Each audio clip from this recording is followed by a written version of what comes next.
इस कार्यक्रम को जॉयस मायर मिनिस्ट्रीज के मित्रों और भागीदारों द्वारा संभव बनाया गया है। यदि आप इसके बारे में सोचे, यीशु ने कहा, मैं दाखलता हूँ और तुम शाखाएं हो।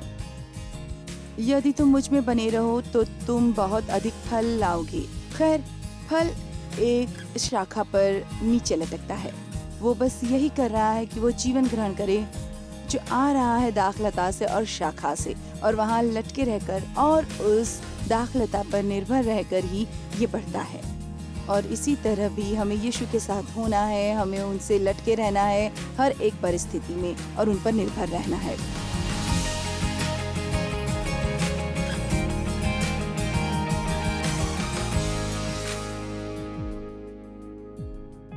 खैर, आनंद लो प्रतिदिन के जीवन में हमारे साथ शामिल होने के लिए धन्यवाद। यीशु ने कहा यूहन्ना 10:10 में, चोर आता है केवल चोरी और घात करने पर, मैं आया हूँ कि तुम्हें जीवन मिले और बहुतायत से मिले, जब तक कि ये उमड़ कर बहने न लगे। तो हम उम्मीद करते हैं और प्रार्थना करते हैं कि हर दिन परमेश्वर का वचन सुनना आपको और अधिक आनंद दे।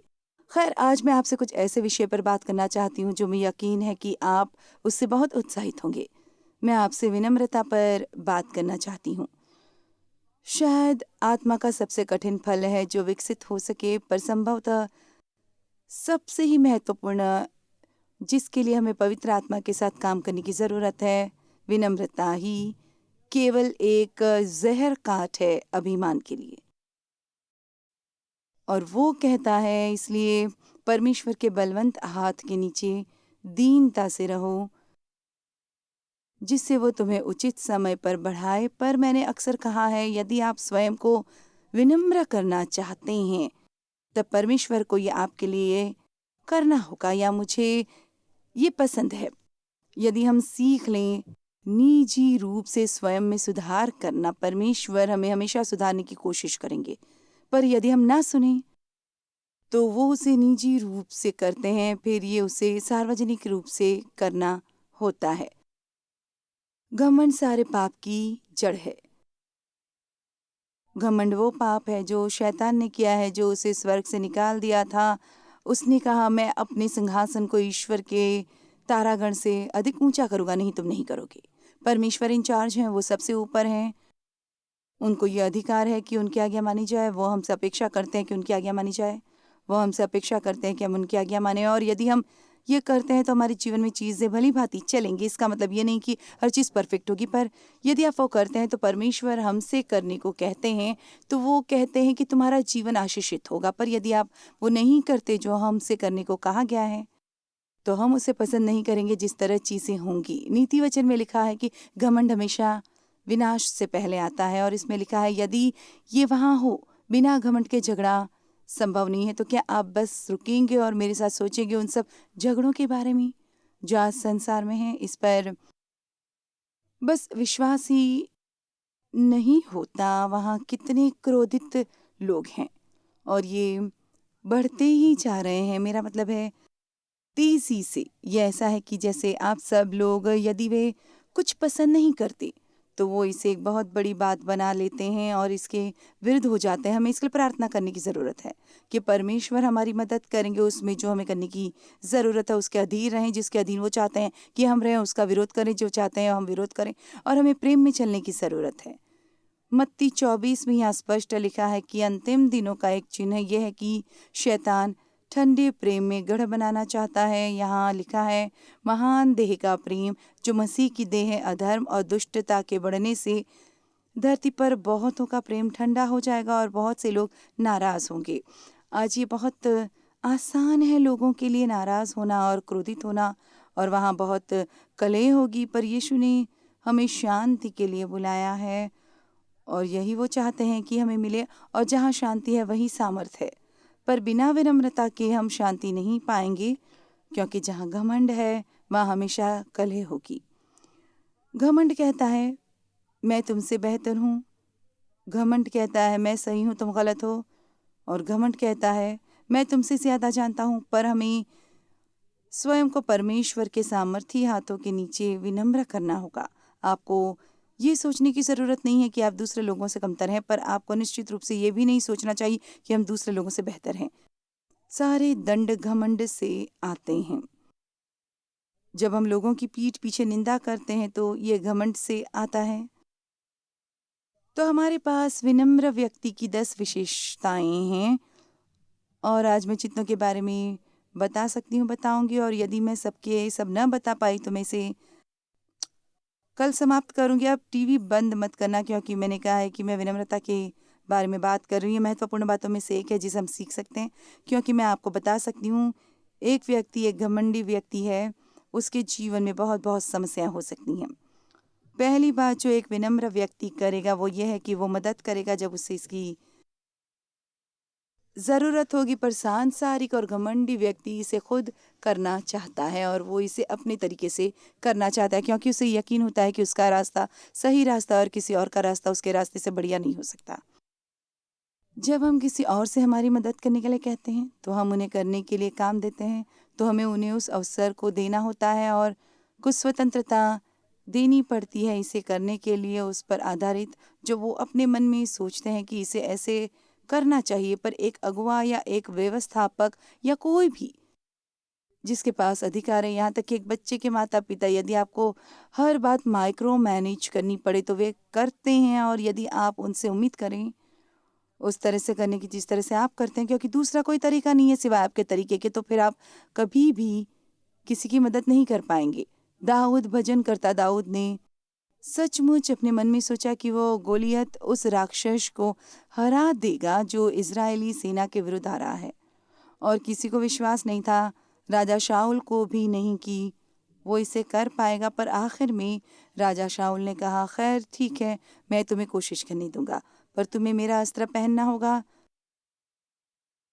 दूसरे शब्दों में तुम्हें उस तरह से करना होगा जिस तरह से मैं करूंगा। और बाइबल में लिखा है कि दाऊद गोलियत को राजा का अस्त्र पहनकर नहीं हरा पाया, और जानते हैं क्या, कोई भी बिल्कुल वैसा नहीं कर सकता जिस तरह से आप कर सकते हैं। तो यहाँ सेवकाई में शुरुआत में मैंने हर बात के बारे में फैसला लिया। मेरा मतलब है मैगजीन में कलर के बारे में, सभी रिसोर्स के कवर, हर चीज़ के बारे में, मैंने हर चीज़ के बारे में फैसला किया। पर यह ऐसे मुकाम पर पहुंच गया जहां मैं इस सब चीज़ों को खुद संभालते हुए पागल हो गई थी, और मैं जानती थी कि मुझे दूसरे लोगों को सौंपने की सख्त ज़रूरत थी। खैर, मैं एक बढ़िया डेलीगेटर नहीं थे, क्योंकि मैं चाहती थी कि वो उस काम को करें जो मैं उनसे कहना चाहती थी, और मुझे सीखना पड़ा कि अगर मैं दूसरे लोगों को जिम्मेदारी देती हूँ तो मुझे उन्हें अधिकार देने की भी ज़रूरत थी, और मुझे इसे सीखना पड़ा, मानो या ना मानो। कई बार वो इसे बेहतर करेंगे बजाय उसके जो मैं करूँगी, यदि मैं उन्हें इसे करने का अवसर दूंगी, और हमें यह करने की ज़रूरत है। जानते हैं, आप अपने बच्चे की आत्मा तोड़ देंगे यदि वो हर बार बाहर निकलकर आपके लिए कुछ करने की कोशिश करेगा। आप उन्हें 10 बातें गलत ढूंढेंगे। उन्हें कुछ जिम्मेदारी लेने दो और उन्हें कुछ अधिकार रखने दो। बेशक इसके लिए माकूल उम्र होनी चाहिए। परमेश्वर नहीं चाहते कि हम आत्मनिर्भर हों, वो चाहते हैं कि हम उन पर निर्भर हों, उन पर निर्भर हों। मेरे ख्याल से हमारे समाज में हम सोचते हैं, खैर मैं एक आत्मनिर्भर व्यक्ति हूँ, मैं वो करता हूँ मैं जो चाहता हूँ। खैर ये वो तरीका नहीं है जो परमेश्वर हमसे चाहते हैं। आत्मनिर्भर का मतलब है स्वशासित, प्रभाव से मुक्त, मार्गदर्शन या नियंत्रण से मुक्त, आत्मविश्वासी। क्या ये बहुत ज़्यादा इस तरह का नहीं लगता जिस तरह से लोग दुनिया में होना चाहते हैं? मेरे ख्याल से ये लगता है मुझे वैसा होने की ज़रूरत है। कोई मुझे बताने वाला नहीं कि मुझे क्या करना चाहिए। मुझे अभी भी याद है जब मैं घर पर ही रहती थी और मेरे पिता मुझसे दुर्व्यवहार करते थे और मुझ पर नियंत्रण करते थे और मुझे अपने अनुसार चलाते थे। मुझे याद है मैं खुद से शपथ लेती थी, जब मैं यहाँ से बाहर निकलूंगी कोई मुझ पर हुक्म नहीं चलेगा। खैर, जब मैंने परमेश्वर के साथ रिश्ता रखने की शुरुआत की तो मैंने बहुत जल्दी ही पता लगा लिया कि ये कारगर नहीं होने वाला, क्योंकि परमेश्वर हम सब से चाहते हैं कि हम सब एक अथॉरिटी के अधीन हो, उनकी अथॉरिटी के अधीन, और फिर उन अन्य अथॉरिटियों के अधीन जो वो हमारे जीवन में डालते हैं। इसका मतलब है स्वतंत्रता, निर्भरता नहीं, हमारे सिस्टम के दूसरे बड़े ग्रुप से संयोजित न हो। कई बार आप लोगों को ये कहते सुनते हैं, खैर वो व्यक्ति बस एक टीम प्लेयर नहीं है, या वो औरत बस एक टीम प्लेयर नहीं है। खैर, उसका क्या मतलब है? इसका मतलब यह है कि वे अन्य लोगों के समूह के साथ काम नहीं कर सकते, क्योंकि उनका तरीका ही एक मात्र तरीका होता है और वो सचमुच किसी और के विचार या आइडिया को सुनते तक नहीं है। पर ये शब्द निर्भरता, निर्भर करने का मतलब है, अब ये अजीब लगेगा पहली बार, इसका मतलब है नीचे लटकना। यदि आप इसके बारे में सोचें, यीशु ने कहा, मैं दाखलता हूँ, तुम शाखाएं हो। यदि तुम मुझ में बने रहे तो तुम बहुत फल लाओगे। खैर, फल बस एक शाखा पर नीचे लटकता है। ये बस इतना ही कर रहा है कि जीवन प्राप्त कर रहा है जो दाखलता से आ रहा है, शाखाओं से निकल कर वहाँ लटकते रहकर और उस दाखलता पर निर्भर रहकर ये बढ़ता है और इसी तरह हमें रहना है। यीशु के साथ हमें हर परिस्थिति में उनके साथ लटके रहना है और उन पर निर्भर करना है। इसका मतलब है पूरी तरह निर्भर करना। इसका मतलब है भरोसा करना या उनके सहारे पर निर्भर रहना। हमें परमेश्वर पर निर्भर रहने की ज़रूरत है हर परिस्थिति में हमारी मदद के लिए। एक व्यक्ति जो विनम्र है वो श्रेय नहीं लेता जो परमेश्वर का है, ना ही वो श्रेय लेता है जो किसी और का है। यूहन्ना 15:4 और 5 में लिखा है, तुम मुझ में बने रहो और मैं तुम में। जैसे डाली यदि दाखलता में बनी ना रहे तो अपने आप से नहीं फल सकती, वैसे ही तुम भी यदि मुझ में बने न रहो तो नहीं फल सकते। अब सुनिए, मैं दाखलता हूँ और तुम डालियाँ। यदि तुम मुझ में बने रहे और मैं तुम में, तो तुम ज़्यादा फल लाओगे, पर मुझसे अलग होकर तुम कुछ नहीं कर सकते। जानते, इससे पहले कि मैं आज इस शिक्षा का रिकॉर्ड करने के लिए स्टूडियो में आई, मैं घर पर प्रार्थना कर रही थी और मैंने कहा, परमेश्वर, मुझे आज आपकी मदद की ज़रूरत है। अब मैंने ये हज़ारों बार इससे पहले किया है और इसका मतलब ये नहीं कि मैं आज भी अच्छा करूंगी यदि मैं परमेश्वर के लिए अपनी मदद के लिए न पाऊं। और जिस तरह आप परमेश्वर की सहायता पाते हैं वो है उसे मांगने से। परमेश्वर से सहायता मांगना विनम्रता दिखाता है। परमेश्वर, मुझे आपकी मदद की ज़रूरत है क्योंकि आपके सिवा मैं कुछ भी नहीं कर सकती। और मुझे याद है पौलुस ने क्या कहा था, मुझ में जो मेरे शरीर में है कुछ भी अच्छा नहीं रहता। मैंने कहा कि प्रभु, कुछ भी अच्छा नहीं होगा यदि आज आप मेरी मदद न करें। जानते हैं क्या, हर एक दिन इससे पहले कि आप ज़्यादा कुछ करें, मैं आपको प्रोत्साहित करती हूँ कि इस तरह से प्रार्थना करें, प्रभु, मुझे आपकी ज़रूरत है, सिवाय आपके मैं और कुछ नहीं कर सकती। मुझे आज आपकी ज़रूरत है हर परिस्थिति में। हमें परमेश्वर की ज़रूरत है। वो चाहते हैं कि हम उन पर निर्भर रहें। रोमियो 12:3 जैसा समझना चाहिए, उससे बढ़कर कोई भी अपने आप को न समझे। अपने खुद के महत्व पर बड़ी चढ़ी राय न रखें। अब आपको ऐसा सोचने की ज़रूरत नहीं कि आप बाकी सबसे नीचे हैं, पर आपको ये भी सोचने की ज़रूरत नहीं कि आप बाकी सबसे नीचे हैं। हमें ये नहीं सोचना चाहिए कि हमने सबको संभाल लिया है और बाकी सब मिथ्या है। नंबर 2, विनम्र क्षमा करने में शीघ्रता करते हैं और मुश्किल से नाराज़ होते हैं और वो खुशी खुशी परमेश्वर का इंतज़ार करते हैं कि वो उनका पलटा लें। जानते हैं, एक अभिमानी व्यक्ति हमेशा कहता है, मैं उसके लिए तुम्हें देख लूंगा, मैं तुम्हें इसके लिए दुखी कर दूंगा क्योंकि तुमने मेरे साथ सही व्यवहार नहीं किया। पर एक विनम्र व्यक्ति जल्दी क्षमा कर देता है क्योंकि वो जान लेते हैं और याद करते हैं उन सब बातों को जो परमेश्वर ने उन्हें क्षमा कर दी हैं, और वो आसानी से नाराज नहीं हो जाते हैं क्योंकि वो नम्र व्यक्ति प्रेम में चलते हैं और प्रेम आसानी से नाराज नहीं होता। बाइबल में लिखा है कि प्रेम क्रोधित नहीं होता। क्या आप एक क्रोधित होने वाले इंसान हैं? परमेश्वर चाहते हैं कि आप उस पर से पार पा लें। क्या आप दूसरे लोगों के बारे में, उनकी सर्वोत्तमता के बारे में उन पर विश्वास कर सकते हैं, या आप संदेह करते हैं और हर बार जब आपकी भावनाओं को ठेस पहुंचाता है कोई, आप सोचते हैं कि उन्होंने जानबूझकर किया? मैं जानती हूँ कई बार ऐसा होता है जब लोगों ने ठेस पहुंचाई, मैंने भी ऐसा ही सोचा था। मैं ये करने के लिए नहीं निकली थी, पर मैं ऐसा करती हूँ, शायद इसलिए कि मैं बेख्याली में हूँ। और जानते, मैं हमेशा सोचती हूँ कि मैं फ़नी हूँ, पर वो ये नहीं सोचते कि जो मैंने कहा वो फ़नी है। और मैं सचमुच आभारी हूँ जब लोग मुझे क्षमा कर देते हैं और मेरी कमज़ोरियों को नज़रअंदाज करते हैं। खैर, सबसे उत्तम तरीका ये है कि जिससे मैं अपने जीवन में उसकी फसल काट सकती हूँ, वो है दूसरों के जीवन में उसे बोने से। लोगों से व्यवहार वैसा करो जैसा आप उनसे चाहते हो। कुलूसियों 3:13 में लिखा है। और यदि किसी को किसी पर दोष देने का कोई कारण हो तो एक दूसरे की सह लो और एक दूसरे के अपराध क्षमा करो, जैसे प्रभु ने तुम्हारे अपराध क्षमा किए हैं वैसे ही तुम भी करो। तो मैं बस इसी समय आपसे पूछती हूँ, आप किससे नाराज हैं? उम्मीद है और आप प्रार्थना करती हूँ आप कहेंगे किसी से नहीं, पर यदि आप किसी से नाराज हैं, परमेश्वर चाहते हैं आप उन्हें क्षमा करें। खैर, कोई भी मेरे साथ उससे बढ़कर ज्यादती नहीं कर सकता जो मैंने अपने पूरे जीवन परमेश्वर के साथ किया है। और वे मुझे क्षमा कर देते हैं, मेरे पापा को भूल जाते हैं और वो आपको क्षमा कर देते हैं और आपके पाप भूल जाते हैं और उन्हें इतना दूर कर देते हैं जितना पूर्व से पश्चिम है। एक विनम्र व्यक्ति दूसरे लोगों की कमजोरियों से बहुत देर तक दुख भोगता है। गलातियों के शास्त्र वचन इतने अच्छे हैं, कृपया सुने।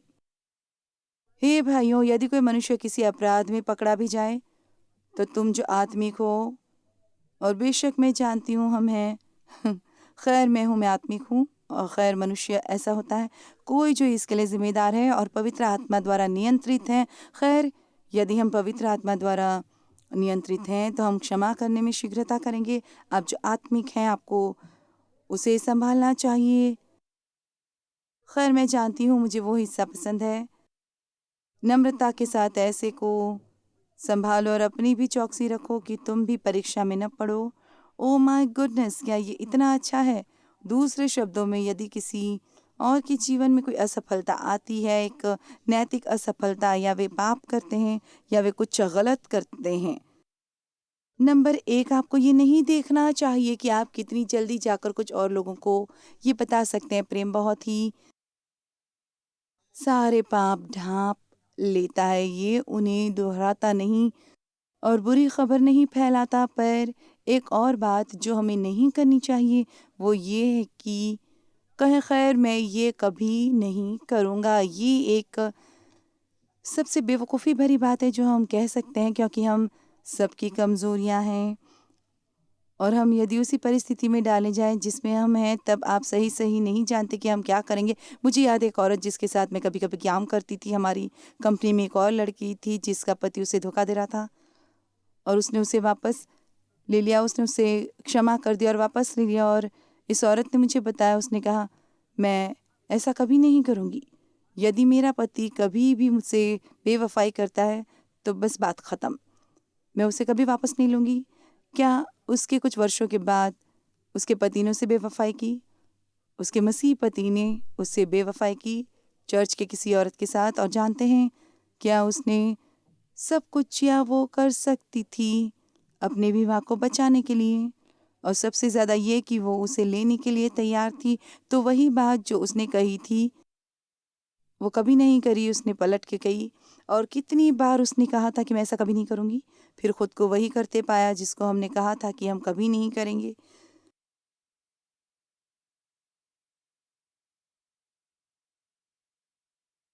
नम्रता के साथ ऐसे को संभालो और अपनी भी चौकसी रखो और एक दूसरे के भार उठाओ। जानते इसका क्या मतलब है? अगर मैं इसे थोड़ा सा सरल शब्दों में समझाऊं लोगों के साथ बरतो। मेरे ख्याल से कई बार लोगों को मेरी कमज़ोरियों को सहना पड़ता है। यदि आपको या किसी के साथ अच्छा और लंबे अरसे का संबंध होने वाला है, तो मैं किसी ऐसे व्यक्ति को नहीं जानती जो परफेक्ट हो, मैं किसी ऐसे को नहीं जानती जिससे आपका रिश्ता एकदम परफेक्ट है, जो कभी ऐसा नहीं करने वाला जो आपको पसंद नहीं। और यदि जीवन में आप यही ढूंढ रहे हैं तो शायद आप बार बार निराश ही होंगे। पर ये याद रखें कि न आप परफेक्ट हैं या ना मैं। मुझे ये याद रखने की ज़रूरत होती है। और यहाँ फिर से किसी व्यक्ति के बारे में अच्छी बातें याद करना आपकी मदद कर सकती हैं, बजाय बैठे रहकर सारा समय वही सोचते रहना कि ओह उनमें क्या खराबी है। तो बाइबल में लिखा है कि आपको तैयार होना पड़ेगा सहने के लिए और उसे दफन कर देने के लिए, और दूसरे लोगों का भार उठाइए उनकी नैतिकता की खराबियों का। वाह, ये करना आसान नहीं है ना, पर हम ये कर सकते हैं यदि हमारा विनम्र मन हो और हम ये जानते हैं वो खैर परमेश्वर, मैंने स्वयं बहुत सी गलतियाँ की हैं और लोगों को मुझे बर्दाश्त करना पड़ा था। परमेश्वर मुझे आप बर्दाश्त कीजिए उन सब सालों के बारे में सोचिए जब पवित्र आत्मा आपके पीछे पीछे रहा है और आपको दंडित करने की कोशिश की और आपको यकीन दिलाने की कोशिश की। पीछे मुड़ो और हर बात जो आपने की वो परमेश्वर की इच्छा के विरुद्ध थी, पर तुमने हार नहीं मानी, वो आपके साथ लगा रहा और अब आप उससे प्रेम करते हैं और आपका जीवन कहीं ज़्यादा बेहतर है। ऐसे को संभालो और अपनी भी चौकसी रखो कि तुम भी परीक्षा में न पड़ो। तुम एक दूसरे के भार उठाओ और इस प्रकार मसीह की व्यवस्था को पूरी करो जो है परमेश्वर की व्यवस्था। क्योंकि यदि कोई कुछ न होने पर भी इसके प्रति अपनी आज्ञाकारिता में अपने आप को कुछ समझता है, सबसे ज़्यादा महत्वपूर्ण है कि दूसरे का भार उठाना। यदि कोई कुछ न होने पर भी अपने आप को कुछ समझता है तो अपने आप को धोखा देता है।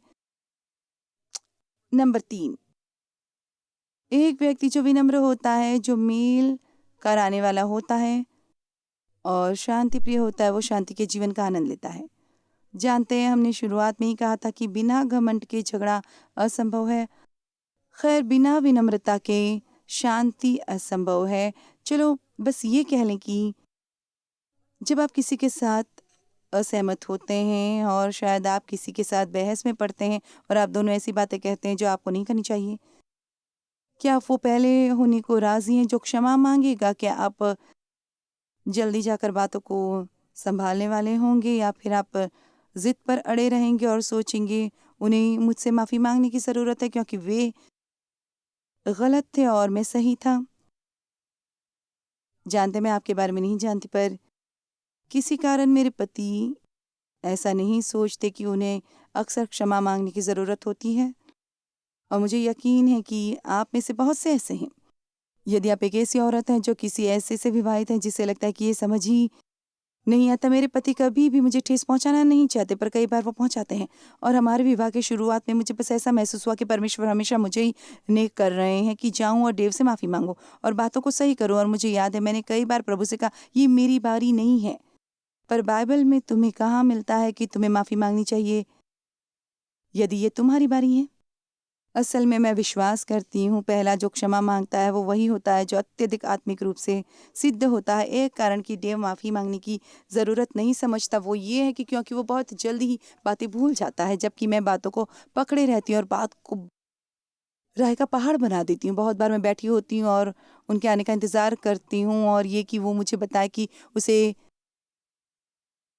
किस बात का अफ़सोस है जिसका उसे एहसास भी नहीं, क्योंकि औरत और पुरुष बस बिल्कुल अलग हैं। शायद ये एक ऐसा दिन जब मैं अपनी भावनाओं में बह रही थी और वो उसे सचमुच ये समझ नहीं आया और उस तरह का व्यक्ति न बनी जो हमेशा बैठा रहता है और किसी और से क्षमा मांगने का इंतज़ार करता रहता है। इसे जल्दी कीजिए, जाओ लोगों के साथ जल्दी मेल कीजिए और बस कहिए देखो मुझे परवाह नहीं कि कौन सही था और कौन गलत, मैं बस शांति रखना चाहती हूँ, मुझे माफ़ करो। चलो एक साथ निभाएं और एक दूसरे के प्रति दयालु हों। जानते हैं परमेश्वर के लिए बहुत महत्वपूर्ण है कि हम आपस में निभाएं। फिलिपियो 2:2-5 में लिखा है, तो मेरा ये आनंद पूरा करो कि एक मन रहो और एक ही प्रेम, एक ही चित्त और एक ही मन सा रखो। वाओ! जानते हैं लोगों के लिए आजकल वाओ! एक साथ निभाना कितना मुश्किल है, पर पौलुस ने कहा तुम मेरे आनंद को पूरा कर सकते हो। और उसने ये लिखा पवित्र आत्मा से प्रेरित होकर, तुम मेरे आनंद को पूरा कर सकते हो एक मन रहकर। मुझे ये पसंद नहीं, मेरे 4 बड़े बच्चे हैं, मुझे ये पसंद नहीं आता अगर उनके आपस में नहीं निभ रही। ये मुझे उदास कर देता है जब उनके आपस में नहीं निभती। हमारे पास, मुझे पता है, नहीं 450 कर्मचारी हैं। मुझे पसंद नहीं आता जब मैं सुनती हूँ कि डिपार्टमेंट में लोग आपस में निभाते नहीं या डिपार्टमेंट एक दूसरे से निभा नहीं रहा है। मुझे शांति चाहिए, क्योंकि जहाँ शांति होती है वहाँ सामर्थ्य है। जहाँ शांति होती है परमेश्वर का अभिषेक वहाँ रहता है। और मैं चाहती हूँ कि हमारी मिनिस्ट्री सामर्थ्य हो, तो हम बहुत मेहनत करते हैं कि जॉयस मेयर मिनिस्ट्रीज में झगड़ा बाहर रहे। रोमियो 12:16 से 18 आपस में एक सा मन रखो, अभिमानी न हो परंतु दीनों के साथ संगति रखो, अपनी दृष्टि में बुद्धिमान न हो। चलो बस यीशु के बारे में सोचिए जब हम अपना ये उपदेश आज ख़त्म कर रहे हैं। हाँ, मेरे पास 7 और पॉइंट्स हैं जिससे मुझे बताना है आपको, और वो अभी मुश्किल है। जब यीशु पर दोष लगाया गया तो वो सुरक्षात्मक मुद्रा में नहीं आए।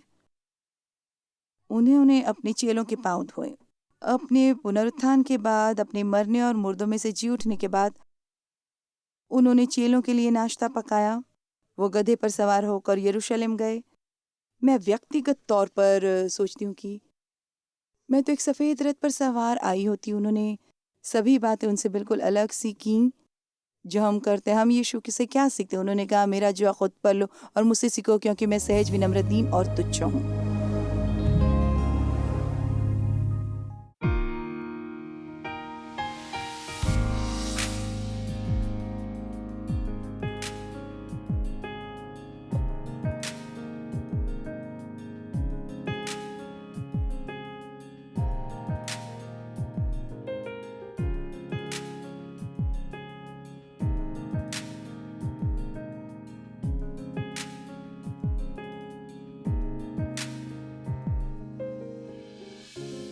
इस कार्यक्रम को जॉयस मायर मिनिस्ट्रीज के मित्रों और भागीदारों द्वारा संभव बनाया गया है।